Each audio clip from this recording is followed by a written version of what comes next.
taking note of farmer welfare, the Kerala Way, the Hindu. For more than a month now, farmers are writing a new history, camping at the borders of Delhi. The concrete barricades, thorny iron fences and powerful water cannons have not been able to prevent the tractor trolleys from reaching the vicinity of the national capital. They have been so determined and prepared that the Delhi winter has failed before them. Assembled in the thousands, they have established a new way of life at Singhu, Tikri, Ghazipur, Noida and Shahjahanpur. In some manner, the upsurge by these farmers resembles the Occupy Wall Street movement in the United States in 2011, whose slogan reverberates even today across the world: "We are the 99%." Unflinching willpower. The government might have thought that the farmers would retreat to their villages after a couple of days or a week at the most, but this is not the mood at all among the farmers. As a frequent visitor to one or the other centers of struggle, this writer would definitely say that this farmer's struggle is unique in the history of free India. A self-contained lifestyle with all necessary arrangements for food, shelter, clothing, and sanitation are in place. Scores of them, young and old, with whom this writer could interact with, represent the unflinching will of a people who consider agriculture as the culture. Their utmost proximity to soil and nature has tempered them as steel, while helping them remain calm and cool at the same time. The firefighters in the government who talk in different terms, maybe purposefully, might have prepared their own strategy to face this struggle of the Annadatas. Some of them say that the doors of dialogue are always kept open. There are certain others who are stubborn in saying that there can be no compromise on the implementation of the 3 farm bills. There are also those who still promise to take a relook if necessary, but only after 2 years. There is no need to ponder on this, as most of these officials have been trained in a certain ideological school. As part of the campaign of malignment, the propaganda managers have labeled the farmers Khalistanis and urban Naxalites. But these sons and daughters of the soil, who sow the seeds of hope to feed the fellow beings, have maintained inimitable self-restraint. The struggle, the unity, their patience, and the massive nature of the battle are having an impact on the cohesive nature of the ruling alliance, the National Democratic Alliance, NDA. Following in the footsteps of NDA ally, the Shiromani Akali Dal that walked out of the NDA in support of the farmers, the Rashtriya Loktantric Party has also snapped its ties with the alliance. Another important party that shares power with the Bharatiya Janata Party, BJP, in Haryana continues to remain unhappy with the central government's approach to the farmers' issues. The Narendra Modi government expected the farmers to tire out and slowly retreat from the battlefront. But it is mistaken.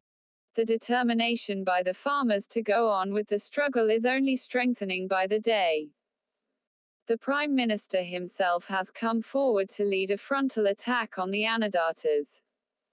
Recently, he minced no words in expressing his disappointment while accusing the struggle of being a politically motivated one. The thrust of his attack was evident when he criticized the opposition as misleading the farmers and shooting from their shoulders to target the government. In this tirade, the Prime Minister pointed a finger against the left-led government in Kerala. The situation in Kerala. All the allegations that he has leveled against the Kerala government are unfounded, and far from truth. In his exhortation that there are no agricultural produce market committees, APMCs, and mandis in Kerala, he presumed that the concept of the minimum support price is not prevalent in the state. He has shut his eyes to the basic truth about the agricultural scenario in Kerala. It is true that mandis regulated by an APMC are not in existence in Kerala. But it does not mean that the interests of farmers are not taken care of in the state. In fact, Kerala is the state where farmers' rights are being protected by the government itself, and much more effectively than any other Indian state. While the government of India has fixed the procurement rate for rice at 18 rupees a kilogram, the Left Democratic Front government in Kerala is procuring rice from cultivators at 27 rupees and 48 paise a kilogram.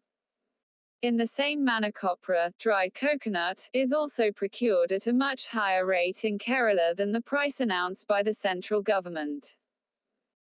Kerala is the state where increased basic price is ensured not only for paddy but also vegetables and fruits. 16 such items are enlisted by the government where the basic prices per kilogram are guaranteed. To cite some of them, tapioca, 12 rupees, banana, 30 rupees, garlic, 139 rupees, pineapple, 15 rupees, tomato, 8 rupees, string beans, 34 rupees, ladies' fingers, 20 rupees, cabbage, 11 rupees, and potato, 20 rupees. Apart from crop insurance, paddy cultivators will get the royalty in Kerala at the rate of 2,000 rupees per hectare. They have a pension too, which is something unique in India. In 2006, when farmers' suicides became the order of the day across the country, the Left Front government introduced a debt relief commission that extended a helping hand to the farmers, thereby saving them. There is basis for a counter. No BJP-led government in the country can even imagine the measures that the left government in Kerala has initiated for the welfare of farmers. Instead of understanding those measures, the Prime Minister has chosen to train his political guns on the Kerala government and the farmers. The influence of corporates on his allegations is clear. The left has the moral and political authority to engage in any polemics with the BJP-led central government in this regard. It is intriguing why the Prime Minister has never said a word about the experience of Bihar, where mandis were abolished in 2006 and the plight of farmers that only worsened after this measure was initiated. After the three farm ordinances of June 2020, 40% of mandis in Madhya Pradesh have registered only 0 transactions.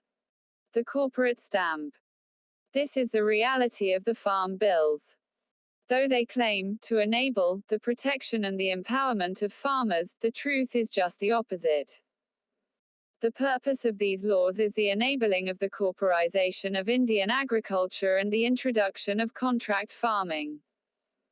When ministers continue to assure the continuance of mandis, they are practically pushed out of the scene, as it happened in Madhya Pradesh and elsewhere.